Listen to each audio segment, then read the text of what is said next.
6장 1절부터 3절까지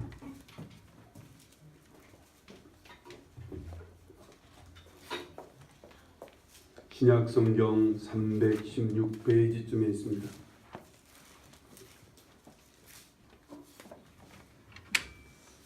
에베소서 6장 1절부터 3절까지 다 제 한 목소리로 함께 같이 봉독하겠습니다. 자녀들아, 주 안에서 너희 부모에게 순종하라. 이것이 옳으니라. 내 아버지와 어머니를 공경하라. 이것은 약속이 있는 첫 계명이니 이로써 내가 잘되고 땅에서 장수하리라. 아멘. 우리 기독교는요, 1년에 한 번씩 어김없이 어버이 주일을 지키죠. 우리 교회뿐만 아니라 우리 전국에 있는 교회, 실은 세계 곳곳에 있는 기독교 개신교들은 이 어버이 주일을 꼭 한 1년에 한 번 정도는 지키게 됩니다. 이날에 부모님을 향한 하나님의 뜻, 또한 말씀을 듣는 그런 날이기도 하죠. 부모 섬김을 어떻게 하라고 하시는지 모르는 성도는 없을 거예요. 하지만 우리가 잊지 않게 하시려고, 소홀히 하지 않게 하시려고 하나님께서 1년에 한 번 정도 우리에게 반복해서 말씀하시는 것은 아닐까 하고 생각합니다. 왜 이렇게 하나님께서는 부모 섬김에 대해서 이 1년에 한 번씩이라도 꼭 이 말씀을 전하기를 원하시고 우리에게 성경 곳곳에 부모 섬김에 대한 말씀을 왜 하시는 걸까요? 십계명이 10계명 중에 5번째 계명이 바로 예수 부모를 공경하라고 하는 계명이시죠. 이 부모 공경하는 것이 사람과 사람 사이의 가장 첫 단추이기 때문이 아닐까라는 생각이 들어요. 인간과 인간과의 관계를 갖는 가장 첫 단추가 부모와 자식 간의 관계, 이 부모를 잘 섬기고 공경하는 것이 사람을 섬기는 데 있어서 가장 첫 단추가 아닐까 그렇게 생각을 합니다. 여기에 기초해서 그래서 대상관계 이론이라고 하는 심리학적인 학문도 있습니다. 다시 강조해서 말씀드린다면 부모를 공경하는 것이 인간관계의 첫 단추인 겁니다. 행복함의 시작이게 될 수 있어요. 강이 있으면 강에 발원지가 있을 거 아니에요. 강이 제일 먼저 시작되는 발원지가 있을 거 아니에요. 한강의 발원지는 검룡소라고 하는 곳이 있다고 그래요. 낙동강의 발원지는 황지연못이라고 있다고 그래요. 거기서부터 낙동강이 시작이 되고 검룡소라고 하는 조그만 연못이 물이 콩콩 솟아나는 그곳이 바로 한강의 발원지라고 그렇게 얘기합니다. 그런 것처럼 우리 행복의 발원지가 첫 번째 시작되는 발원지가 어딜까? 그것은 부모를 공경하는 곳에 있지 않을까라고 생각이 듭니다. 생명의 근원이 하나님이시라면, 샘의 근원이 하나님이시라면, 그 샘이 하나님에게서 솟아나는 것이라면, 그 샘이 솟아나서 제일 먼저 모이는 연못, 제일 먼저 시작되는 곳이 바로 부모를 공경하는 것이 가장 시작점이 아닐까라는 생각이 듭니다. 오늘 하나님께서 우리에게 들려주시는, 오늘 하나님이 우리에게 말씀하시는 부모 공경에 대한 첫 번째 말씀이 뭐예요? 1절 말씀을 보세요. 자녀들아, 주 안에서 너희 부모에게 순종하라. 이것이 옳으니라 라고 말씀합니다. 오늘 말씀의 원문을 보면 자녀들아, 주 안에서 너희 부모에게 순종하라. 왜냐하면 이런 말이 빠졌습니다. 왜냐하면 그것이 옳기 때문이라 그렇게 말씀하고 계세요. 자녀들아, 주 안에서 너희 부모에게 순종하라. 왜? 왜냐하면 그것이 옳기 때문에 그렇다는 거예요. 부모 공경하라는 하나님의 계명을 우리가 말하기 앞서서 바울 사도는 하나를 먼저 우리에게 주의를 줄 필요를 느꼈던 것 같아요. 뭐라고 말씀하고 있어요? 부모를 공경하라고 하는 말씀 앞에 주 안에서 너희 부모에게 순종하라는 거예요. 왜 이 말씀을 해야 했을까요? 바울 사도가요. 당시 이방인들의 관습법에도 부모를 공경하라는 법이 있었어요. 오늘 우리나라도 예전에 유교나 그 유교 전에도 부모를 공경하라는 법은 있었어요. 부모가의 법이기도 하고 부모가 자식의 생사까지 주관할 만큼 부모에게 아주 막강한 힘이 있었던 것이에요. 그래서 그 부모를 공경하라고 가르쳤어요. 사회 관습법이. 그렇지 않은 사람들, 이런 관습법이 있는데도 불구하고 부모를 공경하지 않는 사람들은 그 부모를 벗어나서 자기의 영광, 자기의 출세나 자기의 성공이나 자기의 생존을 위해서 다른 것을 공경하는 사람들도 있습니다. 부모를 공경하기보다는 자기의 그 영광을 공경합니다. 자기의 성공을 더 공경합니다. 자기의 출세나 자기의 생존을 더 우선하는 거예요. 이건 부모를 공경이 주 안에서라고 하는 이 말은 그건 중심의 얘기예요. 중심. 어떤 것이 그들의 중심에 있느냐에 따라서 사람은 그 중심을 따라 살게 되어 있어요. 돈이 중심인 사람들은 모든 것이 돈의 중심으로 움직여요. 자기 영광이 중심인 사람들은 모든 일을 자기 영광을 중심으로 살아갑니다. 자기 출세나 자기 성공이 중심인 사람이 있어요. 어떤 사람은 자기 자식이 중심인 사람이 있어요. 어떤 사람은 어떤 사람에 대해 중심인 사람이 있어요. 그것이 부모일 수도 있어요. 부모가 중심인 사람이 있어요. 그러면 사람들은 그 중심을 따라 모든 일을 그 중심에서 벗어나지를 않아요. 밥을 먹어도 그 중심으로 합니다. 일을 해도 그 중심으로 해요. 무슨 일을 하든 다 그 중심 따라 행하게 돼 있어요. 부모가 중심인 사람은 무엇을 해도 부모 중심으로 해요. 부모 중심으로. 자식이 중심인 사람은 무엇을 해도 자식 중심으로 무엇을 해요. 시간이나 자기의 일이나 자기의 모든 것을 다 그것을 위해 쓰게 돼 있다. 바울 사도는요, 오늘 주님께서 또한 말씀하시는 것은 그래서 이 주 안에서 부모에게 순종하라는 것은 중심의 문제인 거예요. 주 안이라는 것은 주님의 중심이 되어야 된다는 거 말씀하시는 거예요. 부모에게 순종한다는 게 뭐예요? 이건 우리 부모 공경의 첫 번째죠. 부모의 마음을 거스르지 않는 거예요. 부모를 거역하지 않고 부모님 마음을 편하게 하며 부모님을 기쁘게 하는 첫 번째가 순종하는 거예요. 부모 말에 순종하는 거예요. 그 부모 말에 순종하기 해야 되지만 그런데 그 부모에게 순종하는 것에 앞서서 중심에 누가 있어야 한다고 하는 거예요. 그 중심에 주님이 있어야 된다 그 말입니다. 중심이 주님이 있어야 그 주님 안에서 부모에게 순종하라는 거예요. 이 말은 뭐예요? 주님의 뜻 안에서 주님의 마음과 주님의 영광이 중심에 있어야 한다 그 말입니다. 더 나아가서는 주님의 생명이 내 안에 계시도록 주님을 모시고 그 주님의 뜻과 마음과 지시를 따라 부모를 공경하고 부모에게 순종해야 된다 그 말입니다. 부모님의 명령과 뜻을 잘 따르고 부모님의 지시와 말을 잘 들어야 하는 것이 순종하는 거예요. 그렇지만 내 중심은 부모가 아닌 거예요. 나의 중심은 부모가 아니라 부모가 우선이 아닌 거예요. 부모의 뜻이 우선이 아니라 주님의 뜻이 우선인 거예요. 주님의 마음이 우선이고 주님의 지시가 우선이고 주님의 그 영광이 우선이어야 된다 그 말입니다.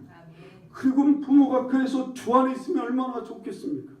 주 안에 계신 부모가 주님 안에서 우리에게 뭔가를 지시하고 뭔가를 부탁하고 뭔가를 명령하면 우리는 그 안에서 얼마나 따르기가 좋겠어요. 그렇다면 주님 안에서 부모를 선정하기는 참 쉬운 일이에요. 부모가 주님 안에 있다면, 부모님의 중심이 주님이라면 그 안에서 주님 안에서 순종하기는 참 쉬운 일이에요. 그런데 부모가 주님 안에 있지 않을 때는 어떻게 해야 돼요?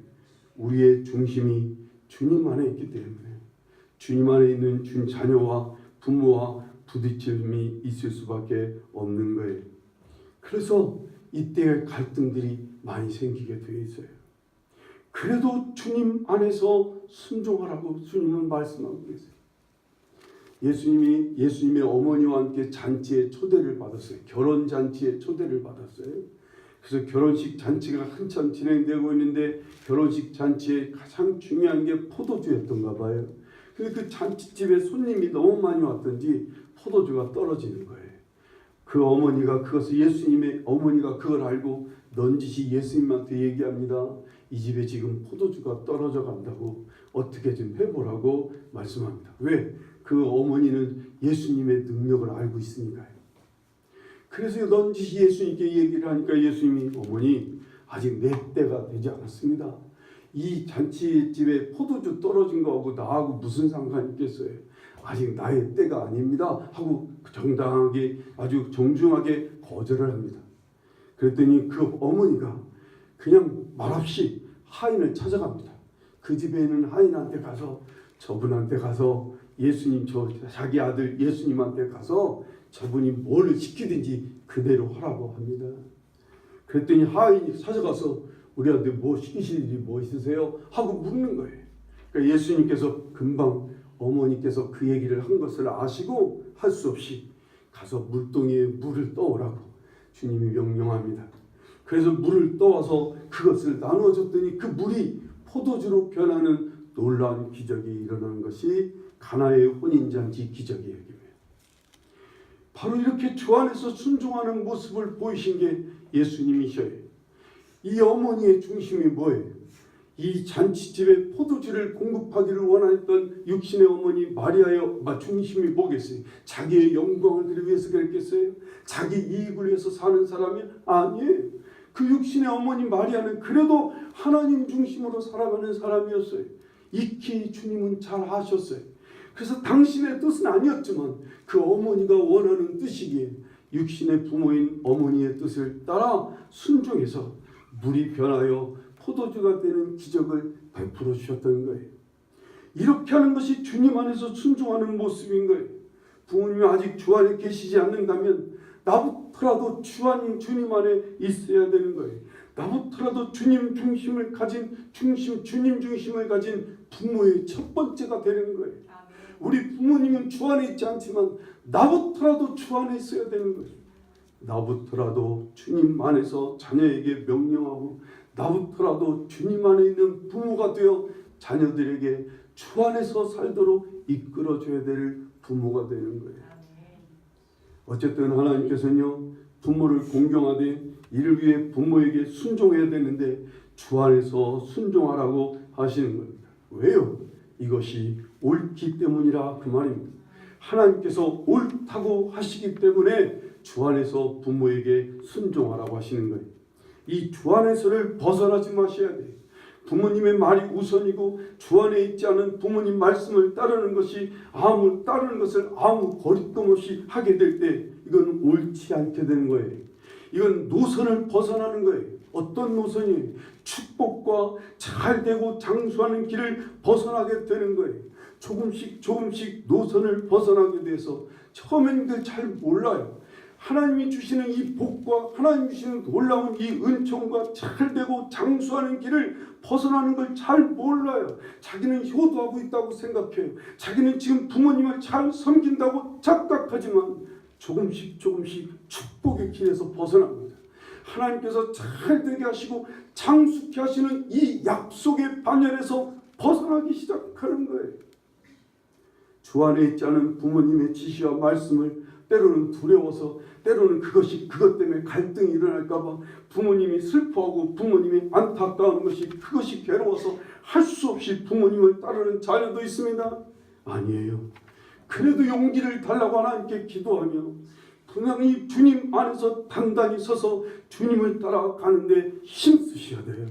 부모님이 주 안에서 우리에게 명령하지 않으면 우리는 주 안에서 명령되어지는 것은 주 안에서 명령되지 않는 것은 순종해서는 안 돼요. 왜냐하면 그것은 옳은 길을 벗어나기 때문에 그래요. 하나님께서 주시는 그 축복의 길을 생명의 길을 벗어나기 때문에 그런 거예요.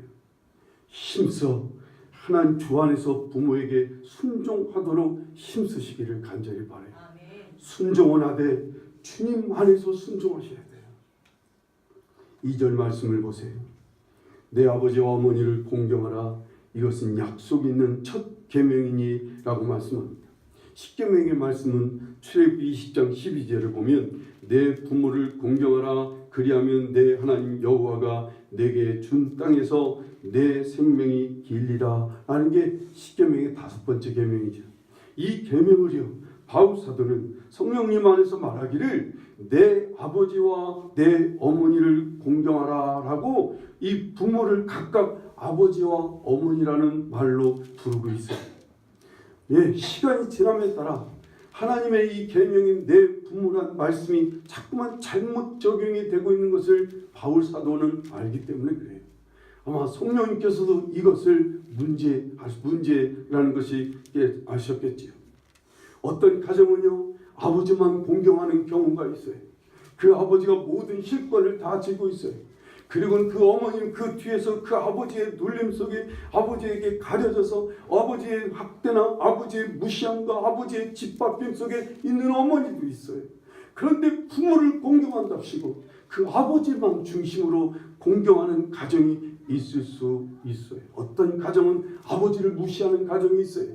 아버지가 젊은 날 조금 못된 짓을 해서 그런지 아버지를 완전히 무시한 채 어머니만 또 공경하는 그런 가정도 있습니다. 그래서 아버지는 그냥 무시되고 아버지는 가려져 있는 상태로 그냥 그렇게 한다고 부모를 공경하는 것이라고 생각하는 경우들이 많아요. 이런 패단을 주님은 하셨던 거예요. 그래서 성령께서는 바울 사도를 통해서 이것의 패단을 심각하게 생각하셔서 내 아버지와 어머니를 같이 공경하라는 거예요. 공경이라는 말이 뭐예요? 존경하고 사랑하고 섬기고 돌보는 것을 말하는 거예요.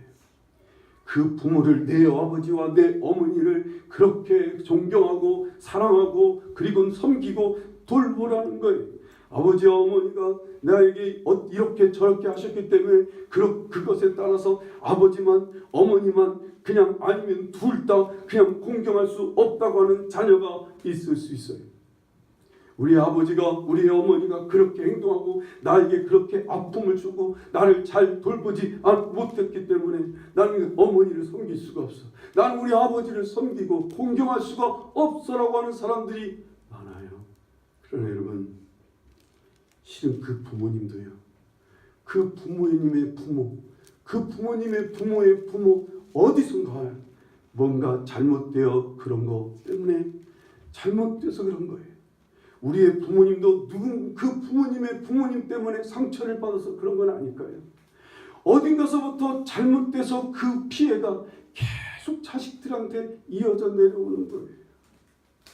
그래서 부모님도 피해자일 수가 있어요. 우리의 부모님이 나한테 잘못했던 건 우리의 부모님이 그 부모님에게 잘못했기 때문에 그 부모의 부모가 또 그 부모에게 상처와 아픔을 줬기 때문에 그것이 계속 이어져 와서 우리의 부모가 피해자가 돼서 나에게 그렇게 어렵게 굴었던 거지. 나에게 그렇게 상처를 줬다는 사실을 이해하셔야 돼요. 그래도 그 부모가 날 낳아서 그래도 키워주고 날 양육해 준 것을 감사히 여기며 각각 아버지와 어머니를 공경해야 되는 거예요. 요즘 우리 젊은이들이 결혼하는 것을 결혼을 안 한다고 하는 사람들이 참 많아졌어요. 결혼 안 하려고 하는 이유가 뭐라고 그래요? 결혼해봐야 자식도 안 낳으려고 하는 부모들이 또 이렇게 젊은이들이 많아요. 자식을 안 낳고 결혼을 안 한다고 하는 사람들의 이유는 뭐예요?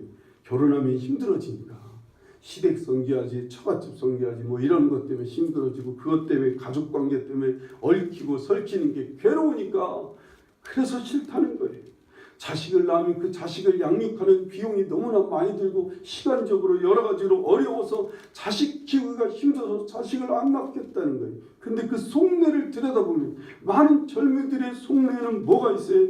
자기 부모와 같은 사람 되고 싶지 않아서 우리 부모님 같이 되고 싶지 않은 거예요. 남자들은 우리 아버지 같이 되고 싶지 않은 거예요. 또다시 내가 결혼해서 나는 내 아버지처럼 그렇게 살고 싶지 않은 거예요.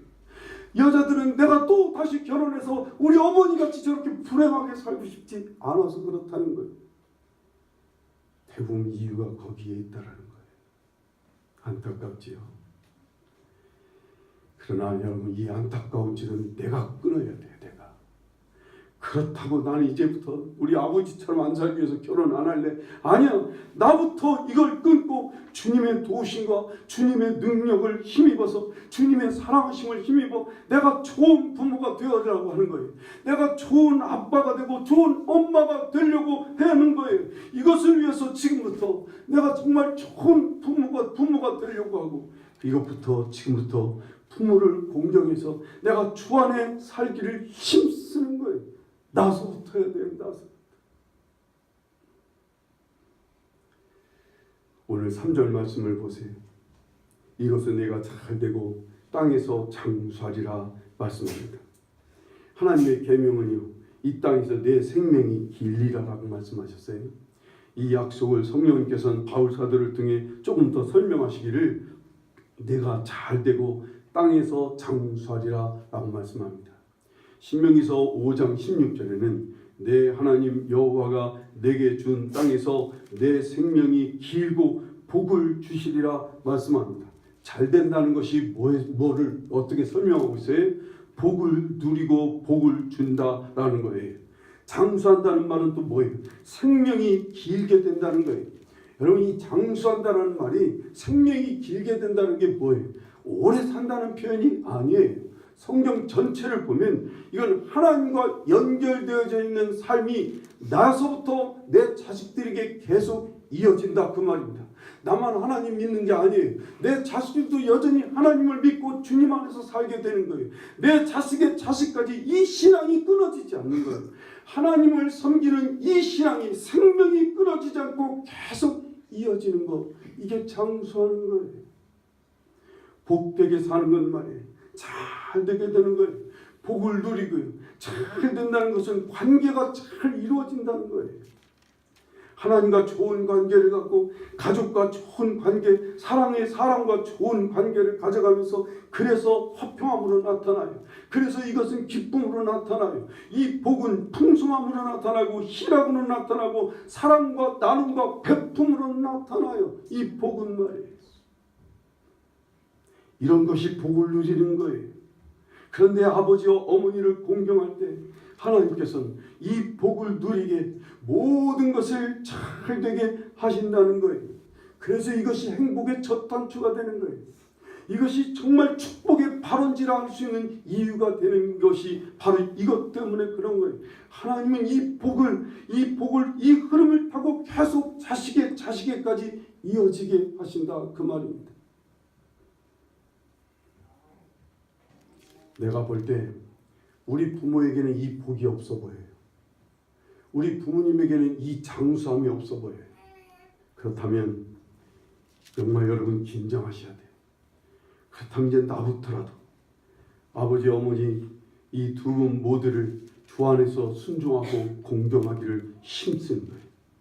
이미 부모님이 돌아가셨다면 이제부터 나부터라도 내가 중심을 잘 잡고 내가 주님 안에서 중심된 삶을 주님을 내 중심으로 삼고 그 중심으로 자녀를 이끌고 그 중심으로 자녀를 양육하며 축복하도록 힘써 가는 거예요.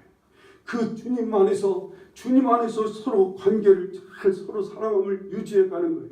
부부 간의 관계를 잘 사랑함으로 유지해야 되고 부모 자식 간의 이웃들과 좋은 관계를 갖도록 힘쓰는 거예요. 그렇게 되길 위해 주님의 도우심을 구하는 거예요. 그래서 이 복이 내 자식에게까지 장수하도록 계속 이어지게 하는 거예요. 요즘 우리요 식당 같은 걸 해서 막 대박난 그런 집들을 보면 특별한 비법들이 있어요. 자기 식당만의 자기 음식만의 특별한 비법이 있어서 그 비법 때문에 많은 손님들이 몰려옵니다. 그러면 그런 부모들은 당연히 그 비법을 누구에게 물려주고 싶겠어요? 자기 자식에게 물려주고 싶거든요. 너 이것만 갖고 있으면 너도 먹고 살기 힘들지 않아. 너도 이거 이어받으면 너도 앞으로 평생 네 자식에게까지 충분히 살 수 있으니까 내가 가지고 있는 평생에 내가 발견한 이 비법 너한테 물려줄게 하는 게 부모 마음인 거예요. 그런 것처럼 말이에요. 여러분 우리도 하나님 앞에 복받고 장수하는 비법을 알고 있어요. 해보니까 이게 진짜 비법이에요. 이게 정말 비결이에요. 우리가 하나님 앞에 복 받고 살 수 있는, 하나님의 이 복이 계속 자식에게 이어지게 할 수 있는 이 장수게 되는 비법이 뭐예요? 부모를 공경하는 거예요.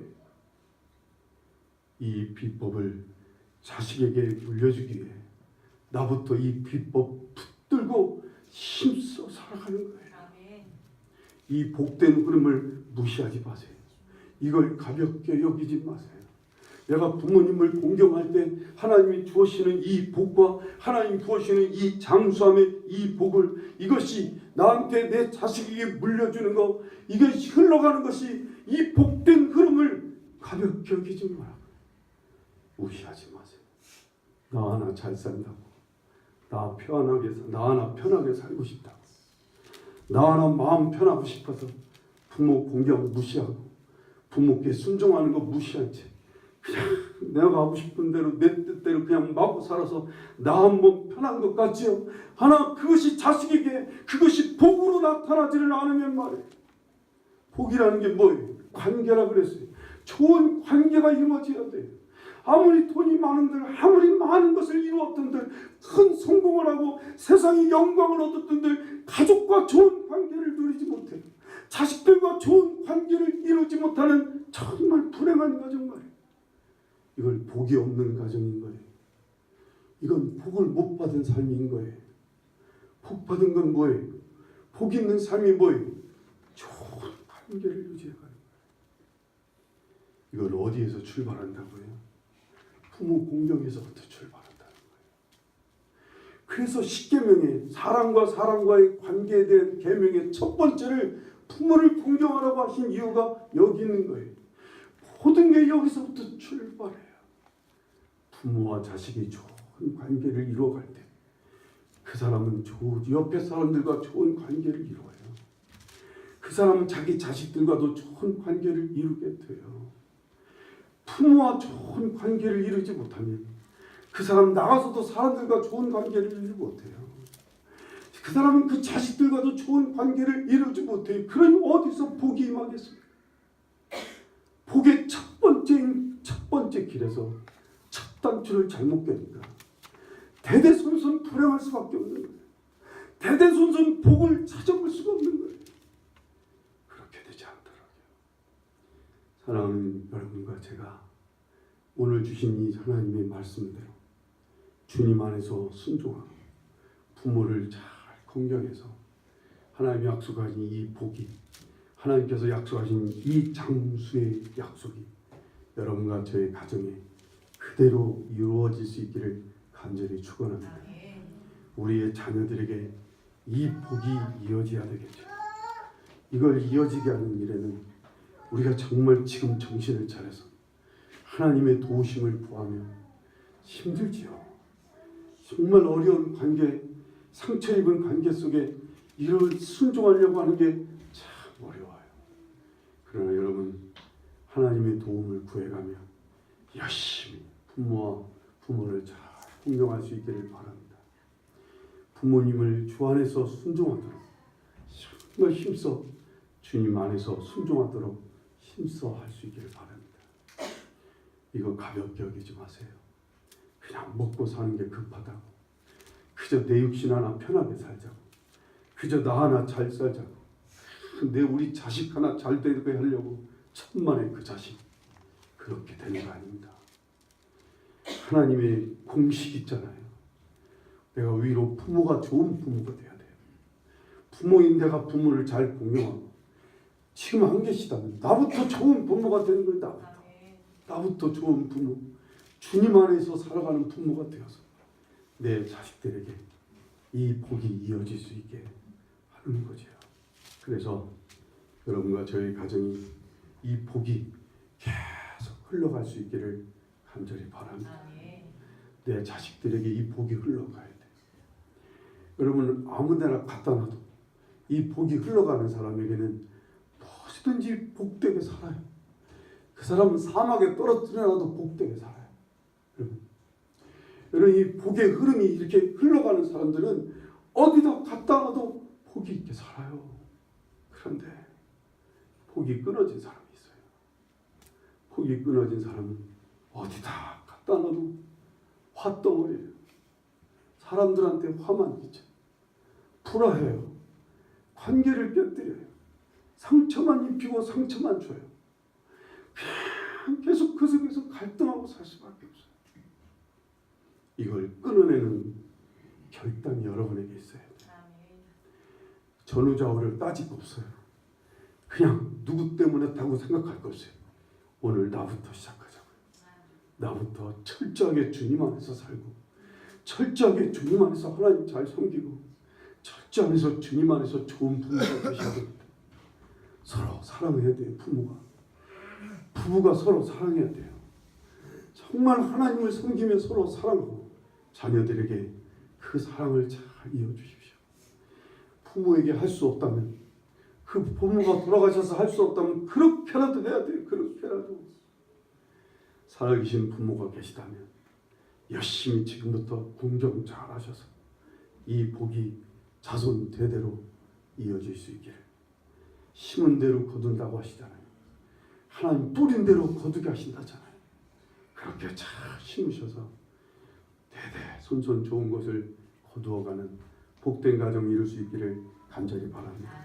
기도하시겠습니다. This is the life I have found in you. Be glorified.